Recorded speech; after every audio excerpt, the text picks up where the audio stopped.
La próxima sesión, que es la sesión del jueves, tenemos entonces 4 grupos. Esos 4 grupos, digamos que entre comillas entran con una ventaja, y es que ya vieron cuáles son las observaciones que nosotros le realizamos a estos grupos, a estos 5 primeros grupos, entonces esperamos que aprovechen. Listo. Bueno, entonces, volviendo a la información que les estaba contando, pues quiero hoy iniciar grabación y darle el agradecimiento a la Universidad Pontificia Bolivariana de Medellín por la invitación. Y pues este primer banner pues me llena de mucha alegría, porque más allá de la idea es poder compartir con grupos de interés, y pues estamos en dos ciudades donde creo que si estamos juntos somos muy fuertes, ¿no?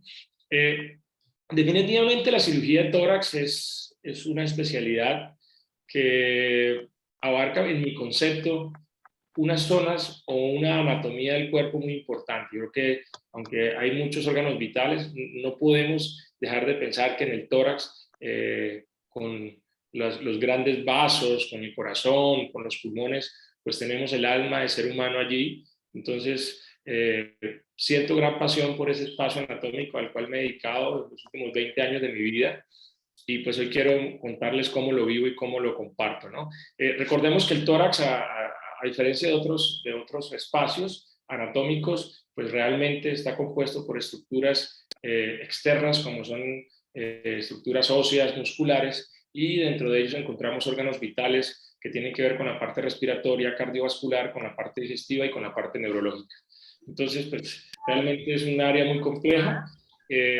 Nosotros en el área de la cirugía torácica, o por lo menos el primer mensaje que les quiero compartir, es que no somos realmente una especialidad técnica. Cuando uno habla de cirugía tórax, uno normalmente pues piensa qué es lo que hace un cirujano tórax, pues operar el tórax. Realmente el segundo mensaje que les quiero compartir es que nosotros somos una especialidad de fondo, de profundidad, de conceptos, y simplemente el aspecto técnico es complementario. No podemos, y ustedes que están en formación como futuros cirujanos, pensar que vamos a hacer especialidades técnicas. Es decir, estamos en un momento donde se considera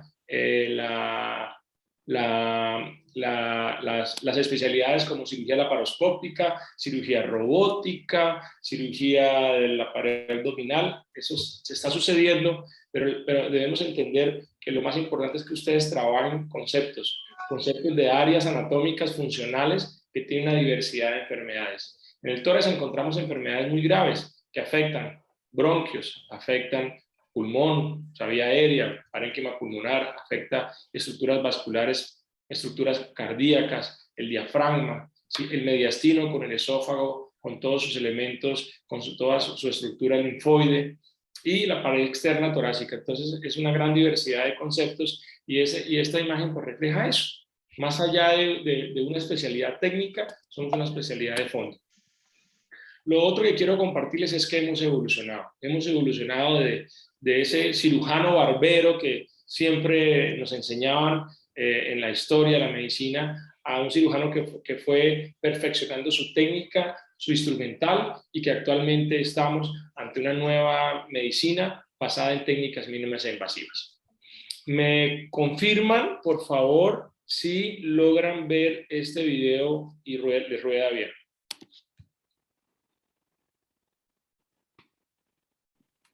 Sí, señor, perfecto. ¿Sí lo ven bien, Dani? Sí, señor, súper bien. Préstame la Foster. Lo primero que quiero que veamos es que ese paciente que tenía una emoción. ¿Sí logran ver el video? Sí, doctor, muy bien. Bueno, entonces voy a silenciarlo, porque el video pues también tiene algo de audio, y pues básicamente creo que eso nos puede confundir un poquito la transmisión. Entonces, este primer video que les quiero compartir es un video de un paciente con trauma. Entonces, ese es el espacio torácico, el espacio pleuropulmonar derecho. Aquí estamos encontrando gran inflamación, gran congestión de los vasos de la pleura, y vemos el parénquima pulmonar que está afectado. Ahí estamos viendo el orificio de entrada por una herida por arma de fuego, que generó un hemotórax y que generó ese daño a nivel del parénquima pulmonar. Ahí tenemos una contusión, que es lo que estaba afectando el paciente. Pero primero mostrarles a qué nos enfrentamos, porque no puedo hablarles de la cirugía de tórax si no les muestro dónde actúa la cirugía de tórax. Entonces, en un paciente con un trauma, un politraumatismo, un trauma penetrante, como en este caso por herida por arma de fuego, nos encontramos en que en muchos casos necesitamos explorar la anatomía torácica. No sé si qué tantos de ustedes han tenido esta experiencia, pero esto es lo que es la cirugía de tórax. Es un escenario real, es un espacio donde ustedes van a salir un poco de los libros, de esa anatomía dibujada, de esas fotografías, a lo que es la parte funcional del paciente. Ahí tenemos el diafragma, que es la parte inferior del hemitórax, en este caso derecho, y es la estructura que divide el tórax del abdomen, como todos muchos de ustedes tienen claro. La inserción, la congestión de ese espacio. Además encontramos, como ya les dije, una pleura inflamada y un pulmón que está afectado. El espacio pleural y el espacio pleuropulmonar es un espacio funcional y el pulmón a su vez está dividido, en el caso del pulmón derecho, en 3 lóbulos, como logran ver ahí. La cisura menor, que la estamos mostrando en la imagen, que divide el lóbulo superior del lóbulo medio, generalmente es incompleta, y el lóbulo inferior separado del superior y el medio por la cisura mayor. Entonces, este video me parece muy interesante como introducción a lo que hacemos. Más allá de hablarles de patologías, es hablarles de lo que encontramos. Ahí encontramos el mediastino, esa es la vena cava, por ella pasa el nervio frénico y detrás de la vena cava encontramos la tráquea. Y ahí encontramos la vena ácido llegando a la cava. Ahí también encontramos la estructura cardíaca y en la parte anterior vemos los vasos mamarios, que pues son de mucha importancia en trauma. Esto que estamos viendo es el ilio pulmonar, este es del lado derecho, y pues como tal este sería un muy buen ejemplo de la anatomía torácica en vivo. Creo que este caso es muy importante que ustedes lo puedan considerar, ¿no?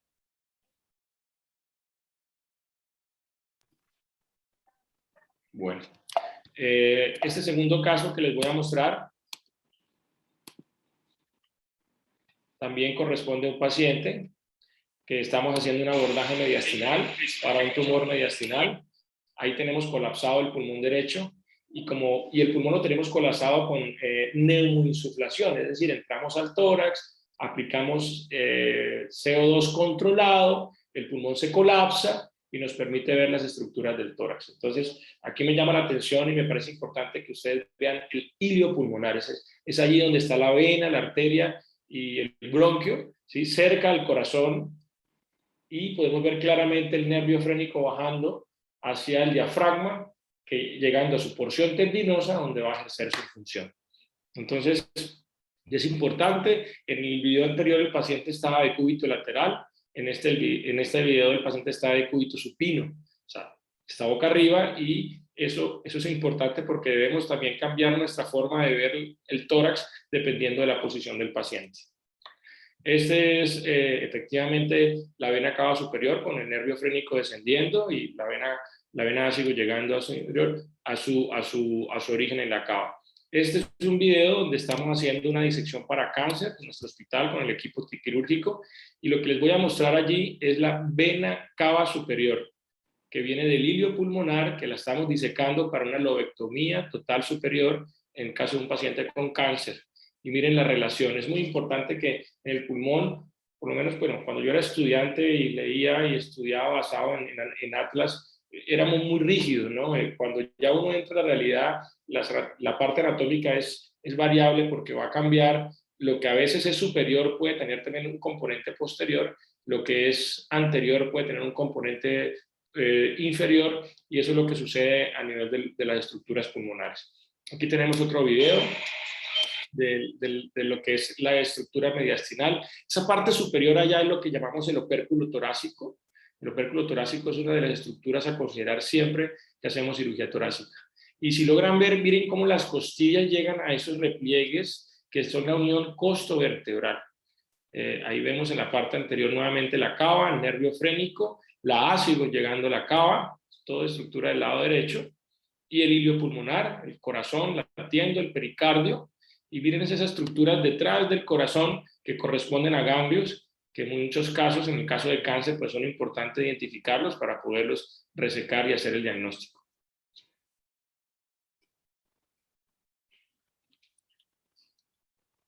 Entonces, puedo decirles que la cirugía torácica, y pues para mí qué mejor introducción que realmente ver casos clínicos y ver videos y ver anatomía, que es realmente una especialidad basada en el tratamiento invasivo de la cavidad torácica, de la anatomía torácica.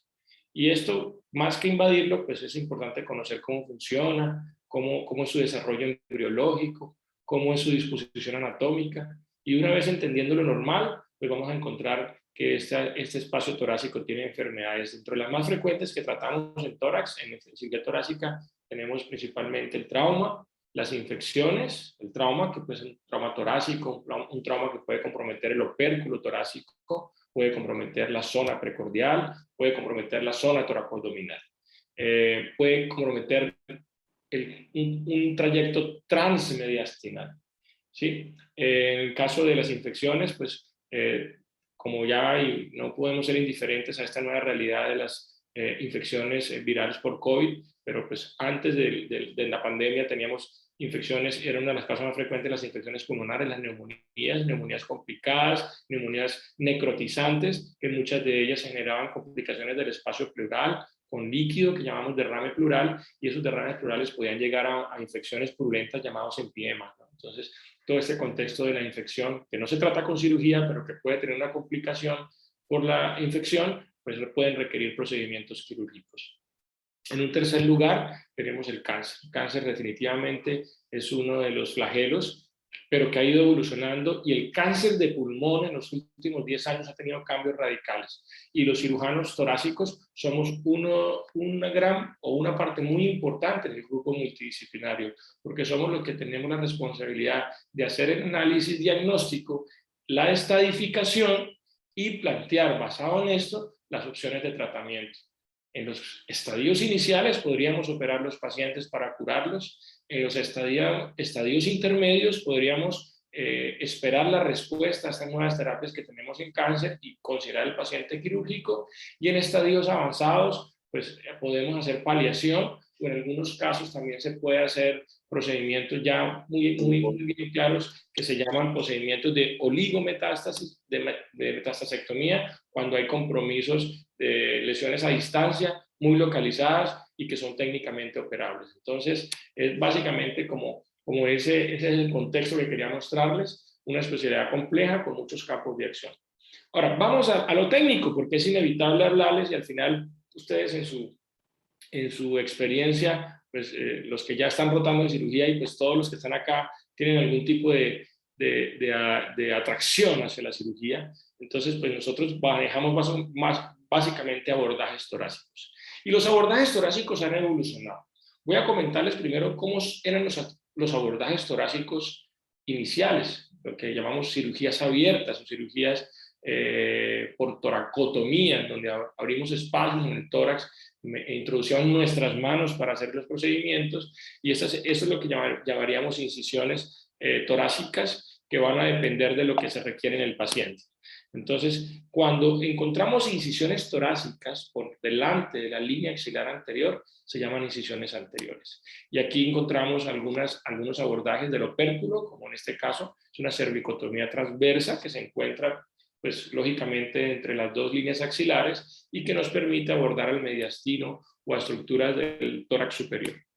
También tenemos esta incisión que llamamos mediastinotomía anterior, donde hacemos unas incisiones al lado del esternón y de esta forma podemos acceder a ganglios o a tumores muy localizados en ese lugar. Tenemos la toracotomía anterior, que es la más reconocida, que es la que se hace cuando un paciente llega con alguna herida por arma cortopunzante o arma de fuego, el paciente está en una condición hemodinámica compleja, pues requerimos hacer el abordaje. El paciente, por su condición hemodinámica, no nos permite colocarlo de lado, que es de pronto la incisión más cómoda para nosotros los cirujanos torácicos. Entonces hacemos toracotomías anteriores que están por delante de la línea anterior del tórax, y no podemos dejar de hablar de la esternotomía, que es la incisión que se hace a través del esternón, que nos permite abordar la estructura cardíaca, nos permite abordar a los grandes vasos, nos permite hacer resecciones bilaterales de ambos pulmones, e inclusive podemos llevar a los pacientes a trasplantes por este tipo de incisiones. Algunas veces esa esternotomía pues no es tan cómoda y tenemos estas alternativas. Esta es una incisión en almeja o en clamshell, que básicamente lo que hace es una toracotomía anterior bilateral con esternotomía transversa. Como pueden ver, al colocar el separador, prácticamente todo el tórax está en nuestras manos. Realmente esta es la incisión para hacer abordajes de trasplante corazón-pulmón, porque tenemos acceso absolutamente a todo el espacio torácico, y también es una de las incisiones más utilizadas en traumas muy severos, pues permiten tener el control de ambos cilios, corazón y ambos pulmones. Por favor, me retroalimentan, ¿se está escuchando bien y se está viendo bien? Sí, doctor. Sí, doctor. Sí, señor. Y Perfecto. tercero, ¿los videos rodaron bien? Súper, doctor. La imagen se veía súper bien. Vamos, entonces vamos bien. Y además les estoy contando que estoy grabando la presentación, también para compartírsela si la quieren repasar luego con su resto de compañeros. Bueno, sigamos. Entonces, algunas veces necesitamos combinar, por ejemplo, una esternotomía con una toracotomía, porque de pronto la lesión está en una localización difícil. Miren, realmente la práctica quirúrgica es muy compleja, porque uno puede saberse toda la teoría, toda la técnica, todos los protocolos, pero cada paciente es un reto. Cada paciente, cada caso te reta, y lo que yo les puedo transmitir como experiencia, por eso quiero que hoy, más que una charla teórica y que yo estoy diciendo la verdad absoluta, se lleven una experiencia, una vivencia que he tenido en estos años, y es que cuando uno se enfrenta a condiciones donde uno con lo que le enseñaron no puede resolver, pues tiene que utilizar recursos. Y este tipo de incisión me parece que es eso, ¿no? Si ustedes ven la fotografía a la derecha, el paciente tiene unas heridas torácicas altas y que seguramente estaban afectando en las estructuras vasculares. Seguramente al momento de hacer la cirugía se quedaron cortos para poder controlar el sangrado y tuvieron que recurrir a hacer un abordaje complementario como una esternotomía con toracotomía anterolateral. También tenemos el abordaje axilar. El abordaje axilar tiene algo muy especial que se utiliza para enfermedades del tórax en forma superior, pero nos permite colocar separadores. Doctor, Señora, qué pena, me surgió una pregunta. claro que sí, señora. Cuéntame. Qué pena, le interrumpo. Lo de la esternotomía. La esternotomía, ¿cómo sería? Pues aquí, pues más o menos así, someramente, ¿usted podría explicarme cómo se hace la decisión del esternón? Claro. Entonces, Pues, mira, ¿con qué material o qué? la esternotomía siempre, no sé si te confunda, no quiero hacerlo, quiero es contextualizar. ¿Cuándo usamos los cirujanos de tórax la esternotomía? Primero, los cirujanos de tórax, porque tú tienes que entender que hay otra especialidad que se llama la cirugía cardiotorácica o cardiovascular. Pero nosotros como cirujanos de tórax nos enfrentamos a trauma y a enfermedades del mediastino. Entonces, esa sería nuestra indicación como cirujanos torácicos. Los cardiovasculares la utilizarían para hacer toda esa cirugía de corazón hermosa, como reimplantación de puentes coronarios y manejo de válvulas. Entonces, cuando vamos a pensar en una esternotomía, primero tenemos que tener claro para qué la necesitamos, ¿sí? La competencia de la esternotomía sería una toracotomía. Pero mira, Dani, la diferencia es que una esternotomía, sorprendentemente, duele menos que una toracotomía.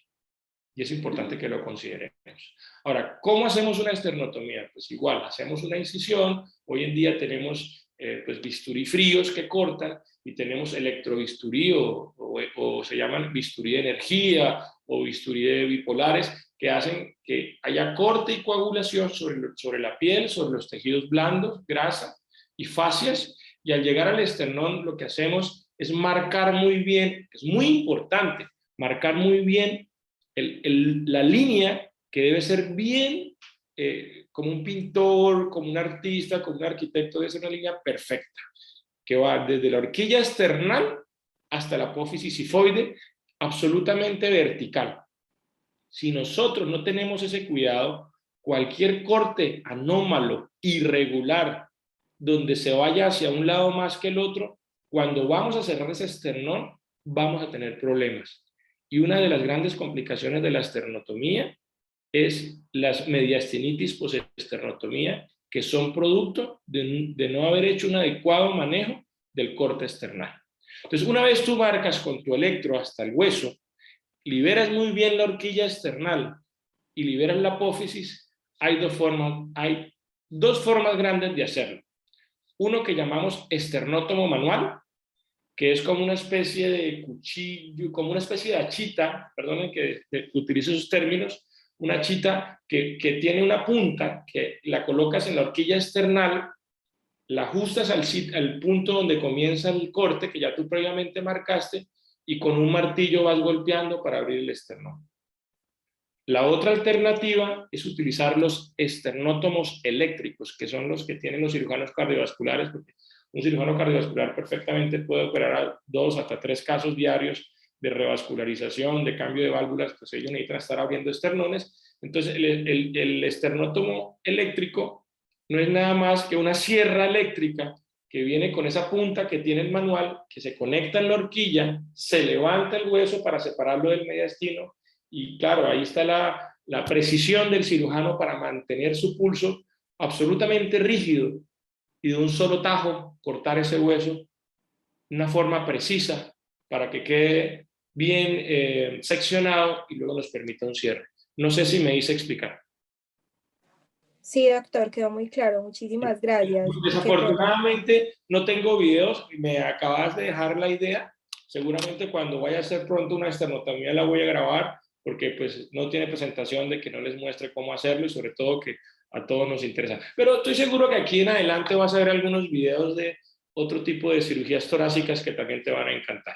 Bueno, entonces sigamos un poco sobre el tema. Les hablaba de la esternotomía transversa, les hablaba de la incisión axilar. ¿Qué diferencia hay entre una toracotomía anterior y una toracotomía axilar? Que es más alta, como su nombre lo dice, está en la axila. Y les estaba contando que en esa zona la disposición de las costillas hacen que al meter un separador sea un poco más cómodo si lo hicieses más abajo, ¿no? Entonces, en algunas enfermedades lo utilizamos. Ahora, si hacemos una incisión entre la línea axilar anterior y la línea axilar posterior, pues hablamos de una toracotomía lateral. Y si lo hacemos de la línea axilar posterior hacia la columna, hablaríamos de una toracotomía posterior. Pero podemos combinar toracotomía posterior, posterolateral o posterolateroanterior, o al revés, una anterolateral. Todo va a depender de cómo lo queremos hacer, de la experiencia que tenga el cirujano y de la enfermedad que se está tratando. Pero es importante que ustedes, antes de avanzar en esta experiencia en que los quiero llevar de la cirugía torácica, vean cómo comenzó la cirugía torácica. Comenzó basada o haciendo procedimientos abiertos. Eso es algo que no podemos negar para nosotros, los cirujanos, y como ya van a ver que vamos en evolución, que hacemos aprendizajes técnicos cada vez mayores, no podemos alojarnos de la cirugía abierta, porque si se requiere, tenemos que estar preparados y tenemos que estar formados. Ustedes no pueden pretender que ahora, donde casi el 90%, por ejemplo en tórax, más del 90% de la cirugía la hacemos mínima invasiva, como ya les voy a mostrar, no puede ser que si necesitamos o el paciente necesita por la enfermedad o hubo una complicación, o pongamos en riesgo el éxito de la cirugía por una incisión estética. Nuestra especialidad, que es cirugía torácica, tiene que estar por encima siempre la necesidad terapéutica del paciente, la vida del paciente, más que la estética de la incisión. Y lo digo porque desde ya deben tener claro eso. No sirve tener unas incisiones pequeñas y un paciente mal operado, como si tenemos una incisión grande, pero el objetivo se logró, no tiene ningún conflicto. ¿Qué otra cosa hacemos los cirujanos torácicos? que me parece fascinante contarles. No solamente utilizar un bisturí, cortar las costillas y cortar el esternón y entrar al espacio pleural. También tenemos la posibilidad en nuestro entrenamiento de hacer estudios endoscópicos o estudios que visualizan la vía aérea. Y esto es la broncoscopia. La broncoscopia es la visualización del árbol bronquial. Y el árbol bronquial va desde la epiglotis, glotis, subglotis, toda la tráquea. Acuérdense que la tráquea tiene 3 espacios: un espacio cervical superior, un espacio medio y un espacio torácico puro, donde llega la bifurcación de los bronquios fuentes y ya comienza la parte pulmonar o intrapulmonar. Entonces, la broncoscopia realmente es esa capacidad de visualizar el árbol bronquial. Se puede hacer de muchas formas. Inicialmente, lo que hacemos es hacerlo o con equipos flexibles que requieren de una estructura esquelética articulada, con canales de trabajo, con fuentes de luz, y que a través de esto podemos entrar y hacer curvas dentro del tórax, o podemos hacerlos con equipos rígidos, que en el caso, por ejemplo, de estenosis, de tumores obstructivos o de cuerpos extraños, pues lo ideal es tener un canal rígido para darle estabilidad o permitir abrir espacios. Entonces, es importante que entiendan que esas son alternativas que también vamos a decidir utilizar dependiendo de lo que el paciente requiera, ¿no? Por ejemplo, esta figura se ve claramente las broncoscopias, en este caso flexibles, se dan cuenta. Se pueden hacer a través de la boca, se pueden hacer a través de la nariz, se pueden hacer a través de los tubos orotraqueales, se pueden hacer a través de dispositivos supraglóticos que llamamos máscaras laríngeas. Se puede hacer con un paciente anestesiado, se puede hacer con un paciente despierto, pues va a depender mucho de lo que queramos hacer con el paciente, pero miren todo lo que podemos acceder cuando hacemos ese tipo de broncoscopias, ¿no? Y muchas veces nos encontramos con lesiones en el pulmón que pueden estar de frente, como ven en el tipo 1, pueden estar deformando el conducto, como es el tipo 2, pueden desplazar el conducto, como es en el tipo 3, y pueden también tener ya un espacio complicado, como son lesiones al final del bronquio y al lado de los bronquios. Esta es una imagen de una fibrobroncoscopia. Pues yo les quiero contar con mucha humildad en estos 20 años ya de ejercicio y 17 en mi ciudad. Pues cuando yo llegué a Cúcuta hace 17 años, a diferencia de ustedes en Medellín y de algunos otros especialistas que están acá en ciudades como Barranquilla o Bogotá, o Cali, Bucaramanga, pues la cirugía de tórax no estaba tan desarrollada. Entonces empezamos realmente desde muy poco a muchas cosas que estamos haciendo hoy, y ese mensaje también se los quiero transmitir, porque realmente ustedes, y ese interés que tienen ustedes, por eso estoy acá, por su invitación, es porque quieren en un momento ser cirujanos. Pero ser cirujano no es llegar y encontrarlo todo listo, pues, muy chévere y todo, pero la pregunta es, ¿estarías dispuesto a emprender? ¿Estarías dispuesto a comenzar procesos? ¿Estarías dispuesto a trabajar con cosas pequeñas, pero ir creciendo poco a poco? Yo creería que sí. Y es eso, ¿no? Pues miren, estas fueron una de nuestras primeras broncoscopias a través de un tubo orotraqueal. Ese broncoscopio llamamos broncoscopio de fibra. Se tiene que observar por el mismo equipo. Cuando yo llegué a ese equipo tenía 10 años, no teníamos cómo hacer video en ese momento, y pues realmente trae para mí mucha nostalgia, porque más allá de todo, pues pudimos poco a poco ir escalando, pero lo más importante es que le ofrecíamos al paciente lo que él necesitaba. Ahí estamos haciendo una broncoscopia antes de una cirugía para cáncer de pulmón. ¿Por qué? Porque un paciente con cáncer de pulmón requiere diagnóstico y estadificación. Y la estadificación del paciente tiene que ver con los bronquios. ¿Qué tan cerca está el tumor del bronquio, de los bronquios principales, de la carina? Porque eso da un puntaje o lo ubica dentro de un estadio que nos va a marcar el tipo de tratamiento. Ya llegaron los broncoscopios, los videobroncoscopios, y miren, sorprendentemente lo que estamos haciendo acá en Cúcuta hoy en día es que tenemos broncoscopios como el que vieron, pero que los podemos conectar a la torre de video, entonces son polifuncionales para nosotros. Si por alguna razón nos tocó desplazarnos a una unidad de cuidados intensivos y no es fácil llevar la torre con la cámara, entonces pues utilizamos la fibra. Pero si estamos en sala de cirugía y tenemos que hacer toracoscopia, como ya vieron, a través de una cámara, pues utilizamos la misma tecnología y podemos visualizar. Esto es un broncoscopio rígido. No sé si recuerden, yo les había dicho que en algunos pacientes requerimos ya no un canal flexible, sino rígido. Pero, doctor, ¿cómo va a hacer eso? ¿Cómo va a meter usted ese tubo hueco allá al tórax? ¿Usted va a romper? Pues con la técnica adecuada se requiere, porque un broncoscopio rígido puede permitir al paciente respirar, ventilarlo, permeabilizarlo, por decir así, o sea, destaparle su vía aérea, cuerpos extraños, obstrucciones, coágulos, costras. Esto es a lo que nos enfrentamos. Y pues cada uno de lo que ustedes ven ahí son como las camisas de ese broncoscopio. La parte superior tiene la cámara con la fuente de luz y tienen abajo las pinzas que utilizamos para extracción de cuerpos extraños. Y estos broncoscopios pues no se quedaron quietos, siguieron evolucionando. Y miren, esto es lo que llamamos un broncoscopio con ecografía. El EUS es la endosonografía conectada a un broncoscopio.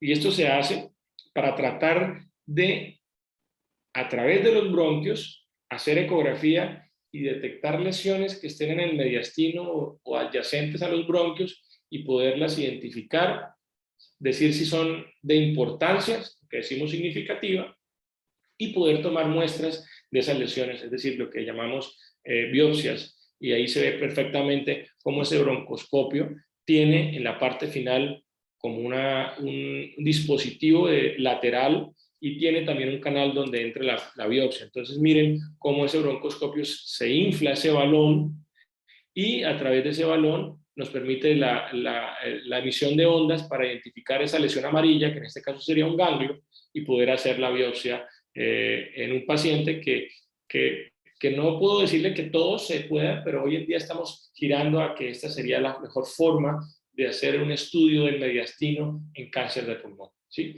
Cuando no se cuenta con esta tecnología, pues hacemos cirugías, mediastinoscopias, hacemos mediastinotomías, ¿sí? Siempre lo importante es que el paciente sea abordado bien, abordado integral, abordado médica y científicamente y teóricamente bien. Si usted lo aborda así, la parte técnica que es esta, se acomoda a la realidad. Si ustedes se sientan a ver las guías hoy en día del abordaje de un cáncer de pulmón, las guías son pues establecidas por centros de alta tecnología. Muchos de nosotros no tenemos esa tecnología, pero les puedo decir que el cáncer se está tratando en todas las regiones de Colombia adecuadamente, porque tenemos alternativas. Es muy importante que ustedes se queden con ese mensaje, que para mí es clave dentro de el manejo integral de muchas enfermedades como es el cáncer. Entonces, aquí tenemos, por ejemplo, cómo se vería una endobroncoscopia, donde a través de eco podemos identificar y se pueden hacer biopsias, inclusive algunas veces bajo visión fluoroscópica para garantizar el acceso del paciente. Y sigue evolucionando la broncoscopia muchísimo, porque a pesar de eso también se puede hacer lo que llamamos un reconocimiento tridimensional, la combinación entre broncoscopia, tomografía, reconstrucción tridimensional y así poder identificar lesiones pulmonares de difícil localización y poder realizar biopsias. Esta es una reconstrucción a través de tomografía. Básicamente lo que estamos haciendo es entrando a través de la tráquea, muchachos. Miren cómo se ve la tráquea en su parte anterior. Se ve como una herradura, que es la parte cartilaginosa. En su parte posterior, la parte membranosa, que es la que está cerca del esófago. Y ahí donde está la flechita, encontramos específicamente un tumor en el bronquio fuente derecho. ¿Sí? Está ocluyendo el bronquio fuente derecho, completamente. Lo ocluye, se obstruye el bronquio fuente derecho, genera telectasia del pulmón derecho y la vía aérea se va hacia la izquierda. Ahí lo que ustedes ven al final es el bronquio fuente izquierdo. Entonces, ¿esto qué es? Broncoscopia combinada con tomografía. Y esto se está haciendo, lo estamos haciendo aquí en la ciudad. No quiere decir que la broncoscopia tridimensional o tomográfica sea mejor que la rígida o sea mejor que la flexible. No, lo que quiero decirles es que es todas alternativas que nos van a permitir abordar los casos difíciles o casos individuales en los pacientes, ¿no? Es como la idea. Ahora, esas imágenes, por eso los traje un poquito caminando como experiencia, miren, la cirugía abierta, incisiones laterales, posteriores, esternotomía, luego les paso un poquito a la parte de video broncoscopia, porque ya resulta que en el tórax también se puede acceder con imágenes, con cámaras, y podemos acceder, ¿cómo es esto? Es una mediastinoscopia, es introducir equipos dentro del mediastino para visualizar, ver la tráquea, ver los ganglios, son muy importantes los ganglios que podemos analizar, y esto es lo que llamamos un video mediastinoscopio, es un equipo hecho para introducirlo a través del cuello, se introduce ahí en el opérculo torácico, ahí donde se hacen las traqueostomías, ahí donde comienza la esternotomía, se hace una incisión, se diseca muy bien hasta la tráquea, y introducimos este equipo, no sé si notan allá abajo, tiene como unas palas que se abren, y al abrirse van a permitir abordar el mediastino. Por eso es una videomediastinoscopia que tiene esta experiencia. Entonces, aquí esta videomediastinoscopia, pues si se centran, es una imagen circular.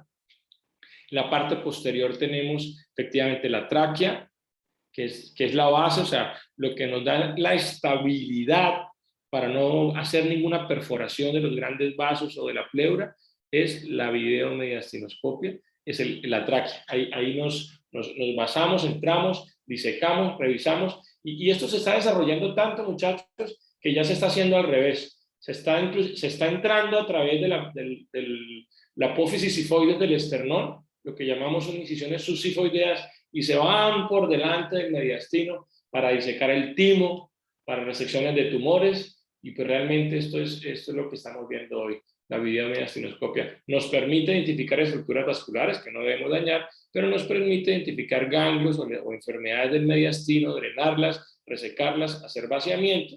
Por ejemplo, en el cáncer de pulmón, comenzar con una videomediastinoscopia permite hacer un estudio de todas las estaciones ganglionares, hacer congelación y definir si el mediastino está tomado o no. Y si no está tomado, podríamos ya hacer cirugías curativas en el intraoperatorio.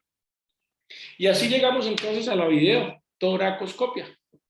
La videotoracoscopia es lo que denominamos cirugía torácica mínima invasiva, ¿cierto? Y es la evolución de la cirugía convencional, de la cirugía abierta, donde hacemos incisiones mínimas, miramos a través de una cámara y un monitor y no usamos separador costal. Es muy importante pues ese concepto, me parece que es fundamental en el abordaje. Estas fotos para mí tienen un gran valor porque fueron, imagínense, yo estaba haciendo cirugía torácica más o menos alrededor del 2000, entre el 2003 y pues no teníamos todos esos smartphones que hacen videos y toda esa forma de hacer videos ahora tan fácil. Entonces lo que hacíamos ayer era tomar fotos normales con nuestras camaritas, y esta es de las primeras videotoracoscopias que hicimos o que yo hice dentro de mi entrenamiento como cirujano torácico. Ahí quiero que comparen un poquito la memoria del video que les mostraba al principio. Pues se parece un poco, pero pues era para nosotros una evidencia de entender un poco lo que sucedía ahí, ¿no? Aquí estamos sobre todo el espacio intercisural del emitórax derecho, hacíamos accesos a través primero lo que hacíamos era infiltrar el espacio intercostal para luego hacer una incisión, y a través de esos espacios entrar al pulmón. Ahí estamos introduciendo una estructura mecánica para cortar el pulmón, y en este caso, como pueden ver, lo que hicimos fue una resección pulmonar que llamamos resección en cuña. Creo que no hay mejor descripción de cuña con esa imagen, como si hubieran tomado una cuñita, un pedacito de torta, digo yo a mis estudiantes acá, y lo más importante es que se utilizan elementos que entran al tórax, cortan y se colocan grapas para sellamiento, se llaman grapas endotorácicas, que eso pues ha permitido el desarrollo de toda nuestra cirugía torácica actualmente, ¿no? Voy a hacer un ejemplo rápido. Por ejemplo, miren cómo se hacían las biopsias antes. Entonces no teníamos sutura mecánica, teníamos que entrar, metíamos la cámara y metíamos esa pinza a meter pellizcos al pulmón, pero pues ustedes tienen claro que el pulmón no es un órgano sólido, es un órgano prácticamente como una esponja, que si usted la pellizca y la jala va a generar rupturas en la pleura visceral y va a dejar fístulas o fugas de aire. Entonces esa no es la técnica ideal. Después se nos ocurrió que vamos a hacer perdón.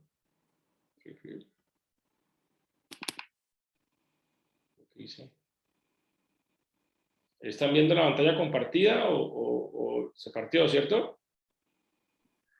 Se ve más pequeña, pues la estamos viendo, pero se ve como la presentación, el resto de la presentación. Espérate a ver. Es que yo hundí algo por acá que no me gustó. Pero bueno, entonces, mientras va robando el video, que es un video largo,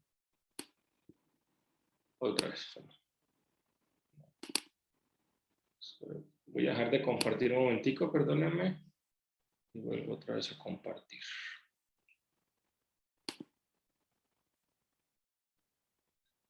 Fue que yo no sé qué dice aquí. Ahora sí.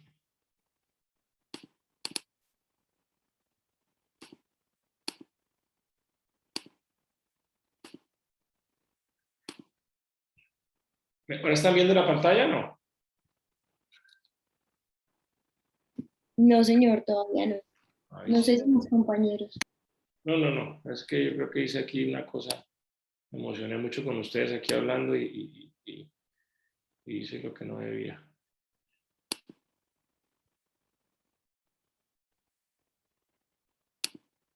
Espérate un momentico, por favor, discúlpenme.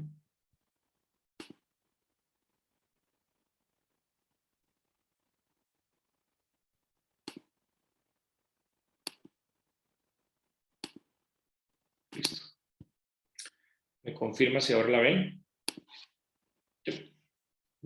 Sí, señor. doctor, Ya se ve. Entonces, ahora sigamos. Les quería mostrar, entonces, antes hacíamos esas biopsias con esas pincitas y entonces después se nos ocurrió, no, vamos a hacer biopsias de pulmón, entonces vamos a entrar al tórax, lo vamos a ver, ¿cierto? Y vamos a tratar de hacer una sutura, o sea, vamos a amarrar ese pulmón que queremos biopsiar, ahí estamos haciendo un nudo y después de hacer el nudo, lo que hacemos es cortar ese pulmón y al cortarlo pues tenemos la biopsia. Pues eso era muy práctico, pero a medida que el pulmón iba expandiendo, esa sutura que hacíamos se podía soltar y dejarnos un pulmón sangrante y un pulmón con fuga de aire, ¿no?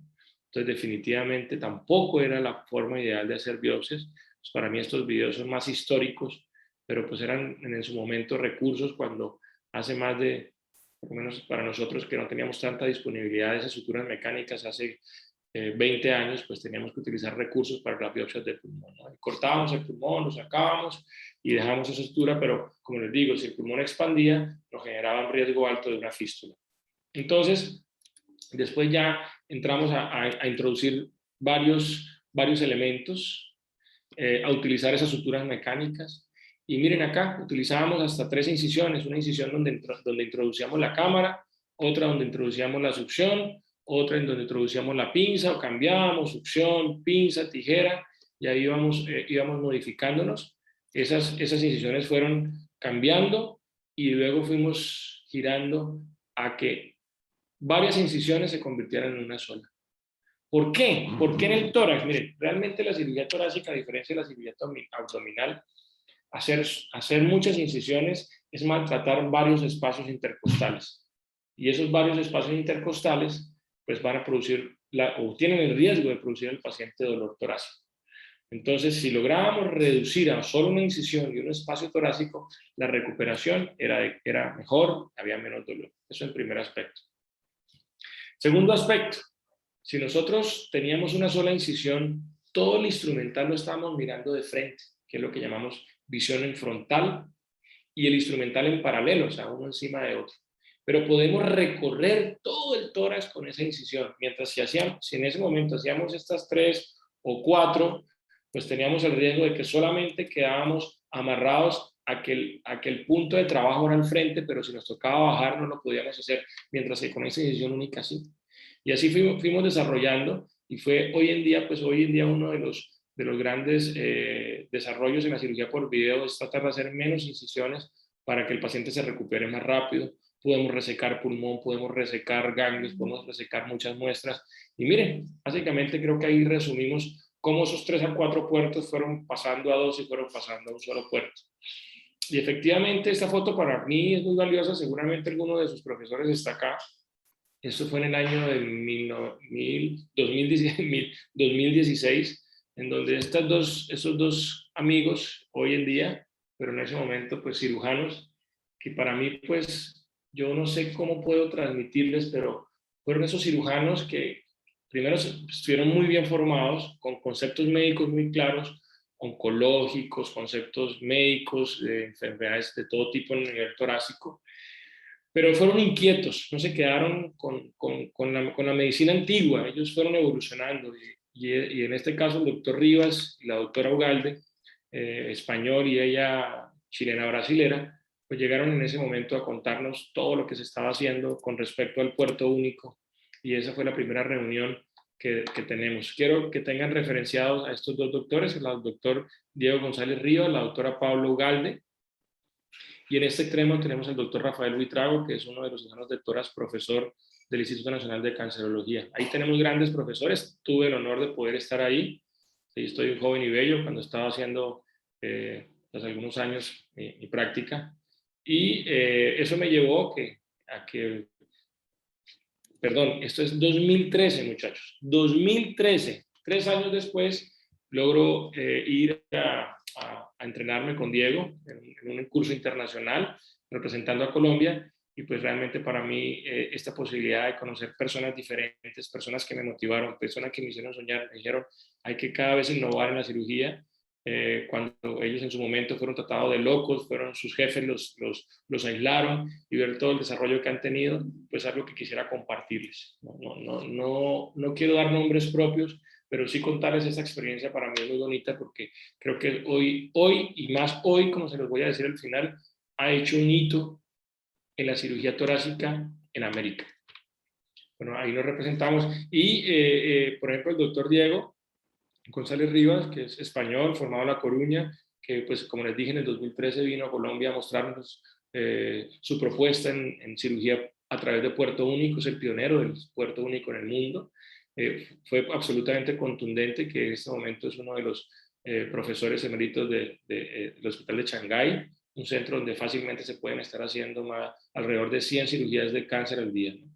Todas por video. Entonces, esto es más o menos la experiencia que se vive en una cirugía mínimamente invasiva. Entonces, se puede acceder a través de un solo puerto, ustedes entran, se encuentra el hílido, se identifica la vena, se identifica la arteria, se identifica el bronquio, se separan los lóbulos, es lo que llamamos secciones de las cisuras, y pues realmente la experiencia es que cada vez con estos abordajes mínimos, pues la recuperación, la visualización son absolutamente contundentes. Entonces, ahí está introduciéndose una sutura mecánica, una endosutura para vasos, se está seccionando la vena claramente, y pues a la parte alterna ustedes ven pues el comportamiento del equipo quirúrgico, el cirujano con su ayudante. Esto es un video de Shanghái, el doctor Diego, donde pues prácticamente se pueden utilizar todas estas técnicas para hacer resecciones pulmonares, ¿no? También no solamente se puede hacerse cirugías básicas, muchas de estas cirugías también pueden alternarse con reconstrucción bronquial. Aquí básicamente tenemos un tumor pulmonar muy avanzado, y miren cómo se está cortando el bronquio. Se está haciendo una broncoplastia, se corta, se reseca, y luego se reconstruye el bronquio dentro del tórax a través de cirugías por video. Entonces es para mí inevitable contarles qué sucede. Pues el tórax debe recuperar, el tórax se tiene que dejar expandir ese pulmón, y utilizamos entonces la misma incisión para drenar el mensaje, drenar el espacio pleural, perdón. Es importante también que no solamente para cáncer, aquí estamos resecando algunas masas del mediastino. Aquí, si ustedes logran ver la tomografía, esa estructura oscura que está dentro de los vasos blancos es un quiste o una masa quística mediastinal, y efectivamente a través de una incisión única se puede abordar al tórax, se ingresa, y ahí lo que le estaba contando Dani, se cortan los tejidos blandos, se ingresa el espacio pleural, y miren cómo ahí tenemos, yo se lo había mostrado, la vena cava aquí arriba, la ácigos que llega a la cava, y ahí se abre ese espacio detrás de la cava donde está la tráquea, y se encuentra ya la lesión quística que posteriormente se logra resecar, ¿no? Es importante que vean toda la maniobrabilidad. Pues se requiere un entrenamiento, se requiere experticia. En mi caso, realmente, cuando me gradué como cirujano torácico en el 2005, pues nuestra experiencia en toracoscopia era muy básica, y requirió en estos años En estos ya 17 años de formación, múltiples cursos, masterclass, viajes, experiencias internacionales para poder tener el entrenamiento. Pero ya lo tenemos, ya se está haciendo. Y ustedes, que son los cirujanos del futuro, no sé si sean cirujanos torácicos, no sé si logre dejarles alguna semilla con esta experiencia de lo que hacemos, pues seguramente ustedes van a tener la oportunidad de que esta historia que ocurrió en Colombia, en el mundo y en Colombia, pues ustedes puedan seguir avanzando, porque esa es la idea, que ustedes no se queden quietos, ¿no? Entonces, por ejemplo, ya hoy en día, esto sí es un video nuestro acá, estamos haciendo una toracoscopia, miren cómo se ve el espacio, miren cómo se ve el pulmón de una persona adulta con pigmento oscuro, lo que llamamos antracosis, ¿sí? Tenemos la cisura mayor que divide el lóbulo inferior derecho, ahí encontramos adelante los espacios intercostales, eso que estamos siempre tratamos de evaluar y tocar el tórax o el pulmón a ver qué características tiene, si tiene algún nódulo. Ese es el lóbulo medio, solo hay un lóbulo medio en el lado derecho. Introducimos nuestra sutura mecánica que nos permite hacer cortes y sellamientos del pulmón. Miren cómo se ve perfectamente el mediastino ahí al lado, el corazón latiendo. El paciente está pues con una anestesia general controlada. Y miren cómo al realizar el corte el pulmón queda con líneas de sutura, con grapas, que posteriormente, así la grapa pasa, pero también pasa una cuchilla que corta y ahí tenemos la recesión en cuña, ¿no? Entonces es como más o menos lo que estamos haciendo. Imágenes de nuestros pacientes, utilizamos siempre ya... miren lo importante, nosotros cuando hacemos cirugías mínimas invasivas, marcamos al paciente por si necesitamos hacer alguna ampliación o tenemos alguna emergencia, tenemos los puntos de referencia para hacer cirugía abierta de emergencia. Entonces uno debe entrar siempre, no como perdedores, ¿no? Uno debe entrar siempre previendo que si necesitas hacer un abordaje mayor, pues lo hagas en una forma segura y eso se planea desde antes de hacer el procedimiento. Este paciente, un neumotórax espontáneo, un muchacho joven. Recuerde que los neumotórax, que es que el pulmón al espacio pleural entre aire, porque generalmente el pulmón se colapsa secundario a una herida o una punción, pues en algunos casos los pacientes jóvenes, flacos, tienen pequeñas bolsas congénitas o que se van formando en la edad joven, y estas bolsas se rompen, el pulmón se desinfla y nosotros necesitamos hacer algunos procedimientos correctivos. Entonces aquí estamos haciendo, miren mi abordaje por puerto único, introducimos, hacemos una incisión, introducimos el trocar, metemos la cámara y ya con la incisión utilizamos el instrumental en paralelo para hacer el abordaje y la instrumentación dentro del tórax, ¿no? Entonces esto es lo que hacemos, apagamos ya la luz y nos enfocamos en la cámara de video para analizar el procedimiento, dejamos nuestro tubo de tórax a través de esas incisiones, lo cual nos permite efectivamente maltratar lo menos posible al paciente, ese tubo se retira y el paciente, después de todo ese procedimiento complejo, en la pleura, en el pulmón, en el mediastino, realmente le quedan incisiones muy pequeñas. Cuando hacemos un puerto, o sea, la cirugía torácica o videotoracoscópica tiene siglas internacionales que es VATS, V-A-T-S, cirugía torácica videoasistida. Cuando la hacemos con puerto único, le llamamos UVATS. Cuando la hacemos con puerto múltiple, le llamamos MVATS. Cuando la hacemos con puerto único, pero menos de 2 centímetros, le llamamos mini UVATS. Entonces, todo esto va evolucionando y a través del mismo orificio dejamos nuestro tubo. Son incisiones realmente muy pequeñas.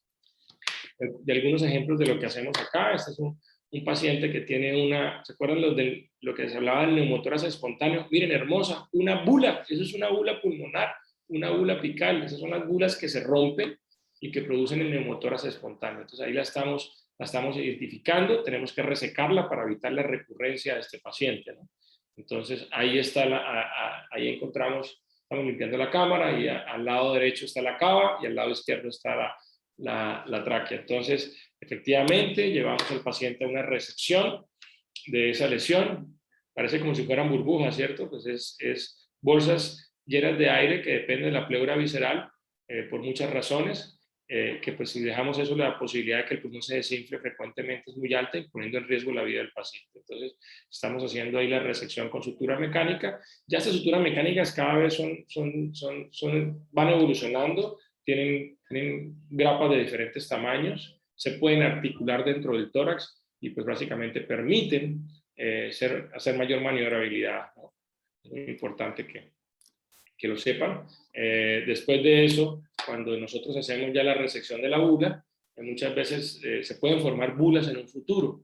Entonces, eso es lo que hacemos, es lo que denominamos una pleurodesis por aspersión, y es que dentro del tórax, con el mismo tubo, aplicamos con presión positiva talco previamente esterilizado, que llamamos silicato de magnesio, y ese talco, pues al entrar, miren, se ve como una lluvia de nieve, hace que los espacios pleurales se peguen, se unan, y pues todo eso nos garantiza de que el paciente, pues en un futuro, cuando expanda el pulmón, que ese espacio sellado, ¿no? Este es otro caso de un paciente que tiene un nódulo pulmonar y que necesitamos hacerle una resección del nódulo para diagnóstico y estadificación. Ahí estamos con nuestro instrumental, tocando, miren cómo la consistencia del pulmón cambia sobre ese sitio, se siente una lesión sólida, una lesión dura, y efectivamente pues la demarcamos y llevamos al paciente a una resección ahí con sutura mecánica para resecar completamente la lesión. No sé si logran tener un poquito la experiencia de cómo pasan ahora las grapas, y luego ahí están pasando las grapas, no sé si hay los alambres abajo, y después el sistema devuelve la cuchilla de corte para permitirnos la resección. Creo que aquí van a ver pues claramente cómo hacemos ese ejercicio de resección y de sección del pulmón, del parénquima pulmonar. Eso es lo que llamamos resección pulmonar, lobectomía parcial, o tal vez lo podríamos definir como una lobectomía parcial. Una lobectomía parcial en el pulmón para garantizar la resección de ese pulmón. Muchas veces después de esto, nosotros nos tenemos que ir al mediastino a hacer resecciones de las estaciones que puedan estar comprometiendo el tumor. Ahí miren la característica de ese ganglio.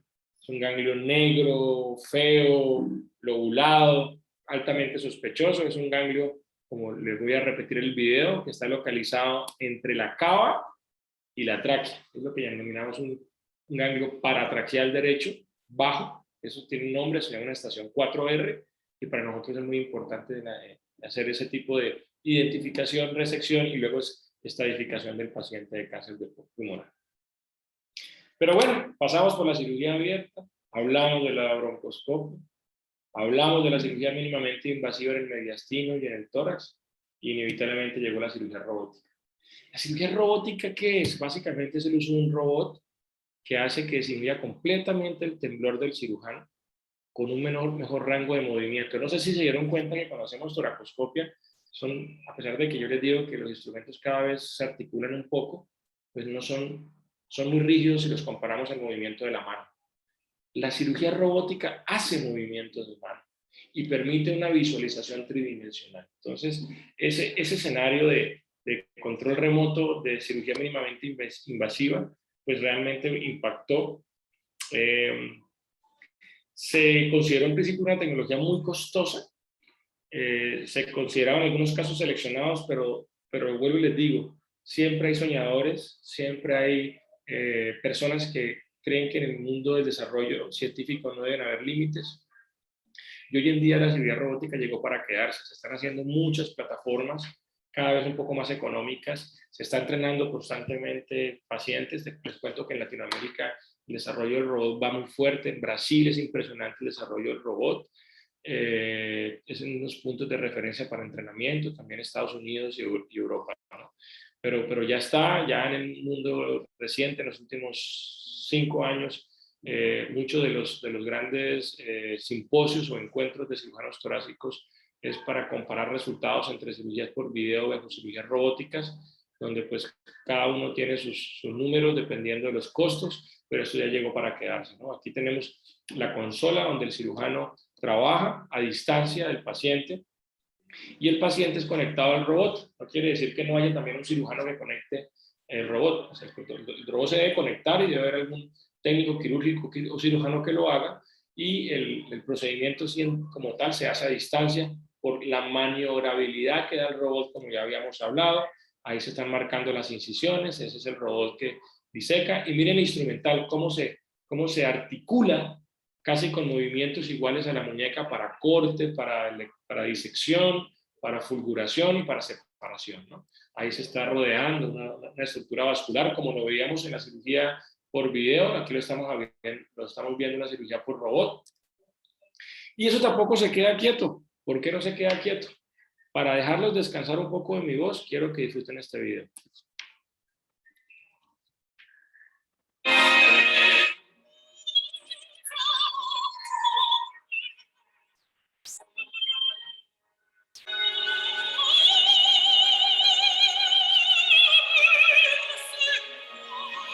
Professore, ci siamo. Lasciamo lei.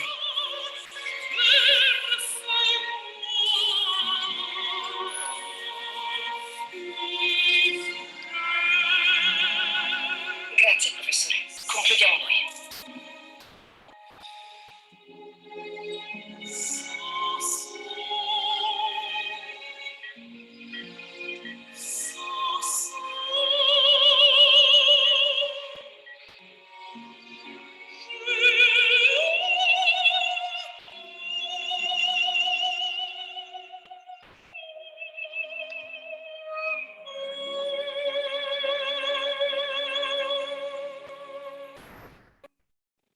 Imagínense ustedes, cirugía robótica 5G. Así los quiero ver, que nos llamen, profe, ayúdenme a hacer esta cirugía, pero ustedes están a cargo del caso. Y esto ha ido evolucionando, entonces ya empezaron a diseñarse esto, el robot por puerto único. Imagínense, el robot por puerto único tiene un dispositivo que hasta cierto punto se articula la cámara y se articula el instrumental. ¿Ah? ¡Qué locura! Ya está diseñándose. Esto ya es una realidad. Las personas que estaban a cargo, incluyendo el doctor Diego, tuvo que suspender por pandemia, pero ya miren cómo a través de un puerto único se puede acceder y eso está en proceso, ¿no? Realmente, pues para mí es inevitable mostrarles, compartirles, porque pues yo sueño con esto y espero que ustedes más y que en un futuro sean ustedes los que lideren todos estos procesos. Miren qué espectáculo. La cámara en la parte superior y el instrumental, todo a través de una sola incisión, ¿no? Inclusive miren la cámara cómo se articula también para trabajar dentro del espacio torácico.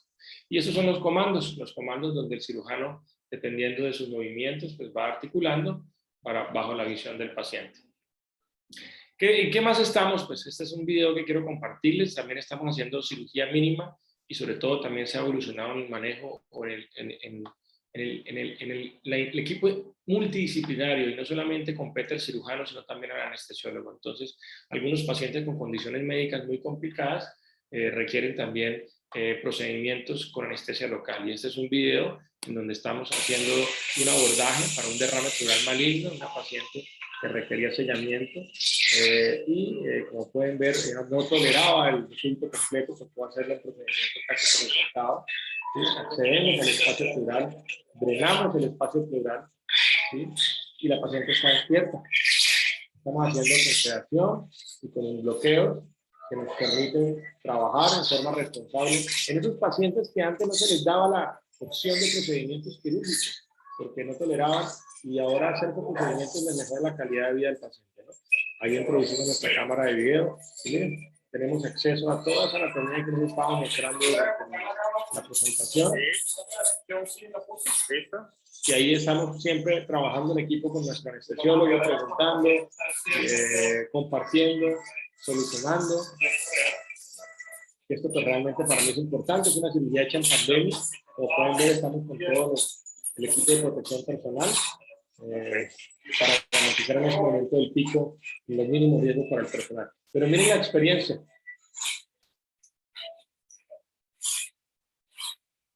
¿Tiene dolor? No. ¿Ah? Okay, pues esto para nosotros es importante. ¿Qué otras cosas más estamos haciendo? Yo me puedo quedar toda la noche contándoles, pero miren, esto es lo que llamamos cirugía de pared torácica. Miren cómo un paciente cayendo de un árbol puede volver y destrozar tantas costillas, en este caso del emitórax derecho, con fractura escapular. Entonces, pues esto es tórax azotado, son espacios de pared torácica muy complicados que requieren intervención. Pasamos desde fracturas complejas a tórax inestable, y hoy en día pues tenemos la posibilidad de eso, de estudiar muy bien, hacer estudios tridimensionales, hacer abordajes, ya aquí pues abordajes en principio no mínimos porque tenemos que acceder a todas las costillas, identificar esas fracturas. Una vez las identificamos, las estabilizamos. Hay muchos materiales que los utilizamos para estabilizar esas fracturas, ¿cierto? Y complementamos con toracoscopia. Miren la sorpresa. El paciente tenía una hernia diafragmática, las costillas se habían fracturado y habían roto el diafragma y habían hecho ese orificio con todos los riesgos del epiplón, lo que podía suceder. A través de la toracoscopia reducimos esa hernia y podemos hacer una laparotomía del hemidiafragma para estar seguro de que no hay hemoperitoneo y que el vaso está en adecuado resultado, y luego hacemos nuestro reparo. Todo esto por el manejo integral, por el conocimiento de cómo un politraumatismo puede tener también compromiso del espacio pleuropulmonar. Entonces accedemos, hacemos video, pero siempre le damos esa seguridad al paciente. Patologías congénitas, estos toras deformados, que muchos de ustedes han oído hablar como pecho hundidos, esos pectus excavatum, severos con compromisos del espacio pulmonar, cardíaco, con alteraciones funcionales importantes, y nosotros los llevamos a reparo. Aquí tenemos una cirugía de reparo, donde básicamente lo que hacemos es acceder a través de cámaras de televisión en el espacio. Previamente moldeamos unas placas, unas barras, escogemos la barra adecuada para la corrección, entramos al espacio pulmonar, atravesamos el mediastino por delante del corazón, guiado por video, introducimos unas guías y a través de esas guías colocamos las barras y luego esa barra la giramos para que esa depresión absolutamente se corrija, salga hacia afuera. Eso lo va a estabilizar una barra detrás del esternón, y de esta forma podemos corregir nuestra deformidad congénita, ¿no? Entonces, ahí estamos colocando ya los giradores, inmediatamente giramos la barra, pues la deformidad se corrige en su totalidad, garantizándole un pronóstico cardiopulmonar adecuado a ese niño con la corrección que previamente tenía el paciente. Entonces, miren la diferencia de los dos casos y cómo no, este paciente, para mí es muy importante siempre tener evidencia de estos pacientes que siempre nos llenan el corazón cuando tenemos momentos difíciles de nuestra práctica médica, ¿no? Pasamos de trauma, pasamos congénitas. Imagínense este caso. Esto es un paciente con una masa en el esternón, un tumor de pared torácica, un sarcoma de pared torácica, que miren hasta qué grado llegó, ¿sí? Entonces, pues básicamente lo que hacemos es abordarlo, revisarlo, hacemos un mapa anatómico de la normalidad de la lesión y sobre todo hacemos también video para tratar de determinar si la lesión está infiltrando algunos órganos vitales, lo cual haría una cirugía irresecable, ¿no? Si tenemos un tumor que está abordando e infiltrando el corazón, los grandes vasos, pues hacer cirugía de este tipo sería un poco suicida. Entonces, una vez verificamos de que hay realmente permeabilidad de las estructuras vitales, procedemos a hacer una resección del tumor con límites o con resección de tanto del esternón como de las costillas, con márgenes libres, ¿sí? Ahí estamos levantando el esternón desde la apófisis y miren cómo la masa se mete, la retiramos completamente, ahí ya no tenemos masa, tenemos ya solamente las costillas laterales, utilizamos material de reconstrucción que reemplaza el esternón, ¿cierto? Ahí tenemos, y inclusive nos toca unir las clavículas porque tocó resecar completamente el esternón, pero miren la estabilidad que le damos al tórax, dejamos el tórax drenado, resecamos esa lesión como lo están viendo allí, mandar la patología posteriormente, y después de esto, pues reconstruimos al paciente con sus drenajes, lo llevamos a cuidado intensivo. Esta es nuestra placa de control postoperatoria que básicamente hace relación a las nuevas técnicas internacionales de reconstrucción. Eso es 24 horas y esto ya es 72 horas con un paciente que está respirando normal, está tosiendo, y pues logramos parcialmente su recuperación, tanto funcional en la parte respiratoria como en el movimiento, ¿cierto? Lo vemos en el control y bueno, ¿qué sucede? Pues un año después tenemos la visita de nuestro paciente, después del tratamiento oncológico, donde miren cómo cambió completamente su anatomía, su espacio pleuropulmonar está completamente recuperado, y pues para mí es indescriptible poder compartirles a ustedes toda esta experiencia, ¿no? Hemos pasado, como ya les dije, primero de una idea, de explicarles que nosotros no somos técnicos, no somos médicos especialistas, que estamos en constante estudio de todas las enfermedades que hacemos. Una vez tenemos los conocimientos, nos enfocamos en las técnicas que utilizamos para nuestros procedimientos, porque somos cirujanos, ustedes van a ser cirujanos, ustedes están aquí esta noche porque quieren ser cirujanos, ¿cierto? Entonces, pues no puedo dejarlos de familiarizar con las cirugías, pero nunca lejos de los conceptos, de la teoría, de las indicaciones, ¿sí? Un cirujano lo hace fuerte no porque opera muy bien, lo hace fuerte decir cuando no opera un paciente, y eso lo hace la formación teórica adecuada de cada uno de los cirujanos, en este caso un cirujano torácico. Y una vez tenemos esos conceptos claros, pasamos desde cirugía abierta, desde broncoscopias, desde cirugía mínima invasiva, desde cirugía robótica, y llegamos entonces ya a otras áreas como es trauma de pared torácica, deformidades de pared torácica y manejo de patología congénita de la pared torácica, ¿no? Entonces, para nosotros es muy importante compartirles, decirles siempre que el espacio pulmonar o pleuropulmonar es un conjunto armónico entre el diafragma, el mediastino, las costillas, el pulmón, sobre todo esa música que nos llena el corazón, que nos armoniza, para darle al paciente esto, un respirar adecuado, un alma adecuada, como les dije al principio de la charla. Para finalizar, les quiero contarles, cuando se metió la pandemia, yo soy docente de la Universidad de Pamplona, aquí en Cúcuta. Fue muy frustrante mis estudiantes, en los cuales pues para mí era fascinante poderles compartir todo esto en tiempo real y con la práctica real. Y pues lo único que me tocó fue decirles que como no podíamos vernos, fueran a la página de YouTube y escogieran casos. Y ellos empezaron a escoger casos, a hacer monografías y esas monografías a hacer presentaciones. Pues, ¿por qué les quiero mostrar esto? Porque de esas monografías de los estudiantes que no pudieron ir a prácticas, ya logramos muchas publicaciones como tal y logramos...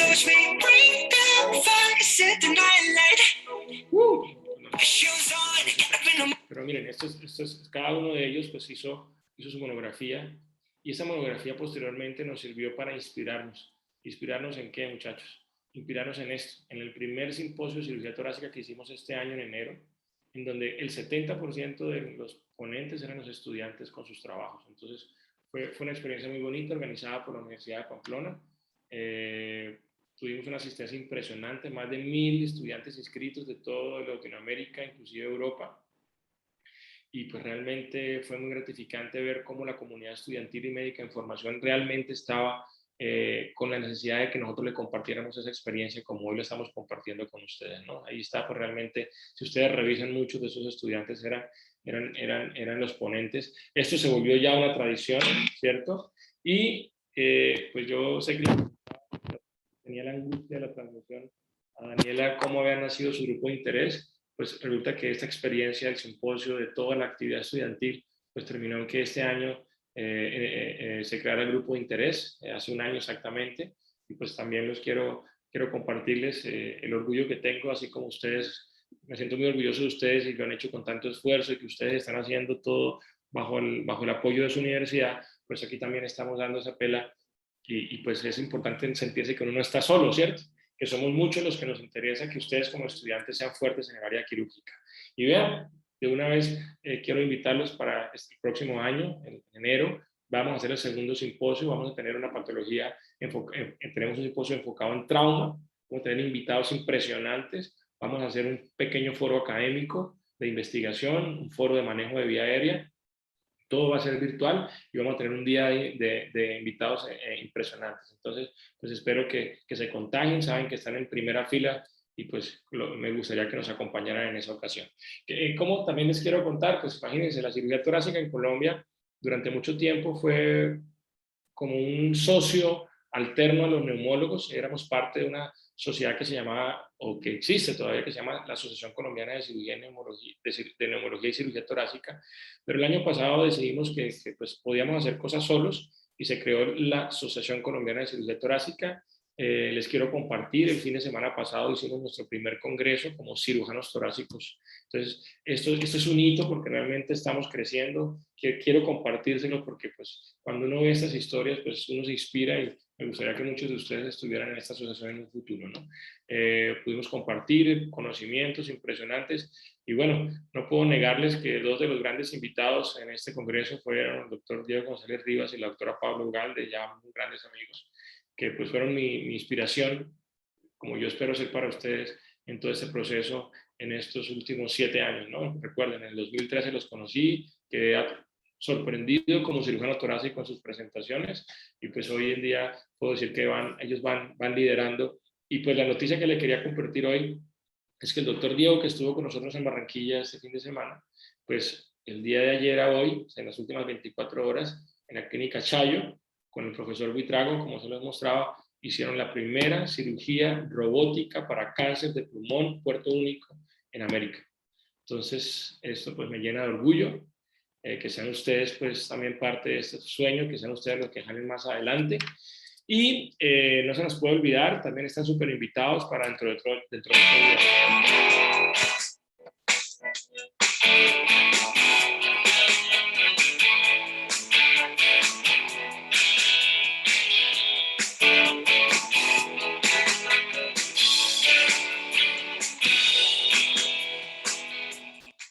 Recuerden que el próximo miércoles, o sea, mañana en 8, es 17 de noviembre, es el Día Mundial de Lucha contra el Cáncer de Pulmón.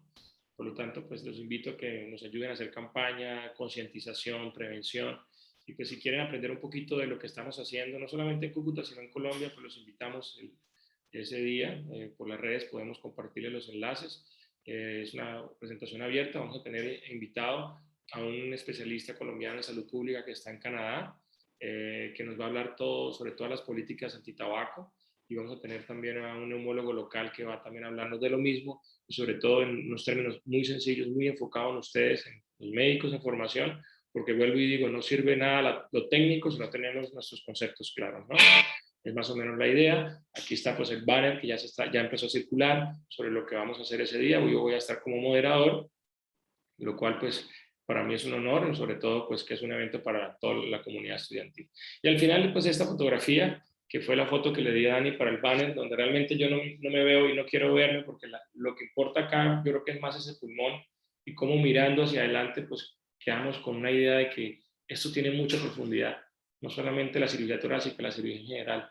Entonces no se queden ahí, sigan soñando, no tengan límites.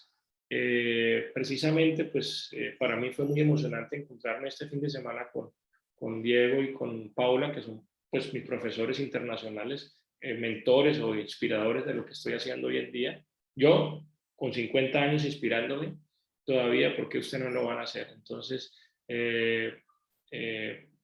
Diego compartía una entrevista que dio a un periódico europeo, en donde él no tiene nada que ver con esto, pero se los quiero compartir, se lo quiero decir. Decía que la importancia de educar a la comunidad estudiantil sobre la necesidad de soñar y de seguir adelante en los procesos científicos, ¿no? Porque en sus manos está el futuro, y pues yo sí sigo creyendo que esto va a seguir caminando, ¿no? Bueno, muchas gracias. No sé si tengan alguna pregunta. Doctor, espectacular, muchísimas gracias. Quedamos pero como iniciados para otra charla. No, estoy muy achantado con el tema de la plataforma, pero bueno, Dani sabe que estaba súper pendiente todo el día. Me bañé, me eché colón, no, mentira, no, en serio, me arreglé porque estaba muy contento, y cuando tuve lo de la plataforma me achanté mucho, y no sé si lo notaron al principio de la charla, estaba un poco bajo de nota, pero bueno, ahí cogí fuerzas, y bueno, hay muchas cosas que les quiero contar, hay muchas cosas para ver. Sé que ustedes son un grupo enfocados pues primero en la medicina general, pero pues es inevitable no dejar de mostrarles toda esta aventura, toda esta experiencia en lo que hacemos, porque estoy seguro de que algunos de ustedes seguramente no podrán dormir hoy viéndose ya como cirujanos torácicos, ¿no? Doctor, tranquilo, todo perfecto, muchísimas gracias. Bueno, entonces no se les olvide, están súper invitados en 8 días para la conferencia conmemorativa del Día de Cáncer de Pulmón. No se les olvide el simposio del año entrante. Yo voy a estar en contacto con Cami, con Daniela, para que pues estén con toda la información. Si ella me autoriza, voy a estarla siendo canzón como novio feo, mandándole ahí cosas para que ustedes se conecten y puedan compartir todos los eventos. Igual me encanta que ustedes nos puedan compartir los de ustedes, para nosotros también poder invitar a nuestros estudiantes. Creo que juntos somos más fuertes, y somos más fuertes. Entonces, feliz noche a todos. Cuando tenga la grabación, seguramente se la hago compartir a Dani, si quiere, para que algunos de sus compañeros que no pudo estar, o que de pronto por el tema de la plataforma pues decidió ausentarse. Bueno, feliz noche. Feliz Gracias, noche. Gracias, doctor. Gracias, doctora. Hasta Gracias. luego.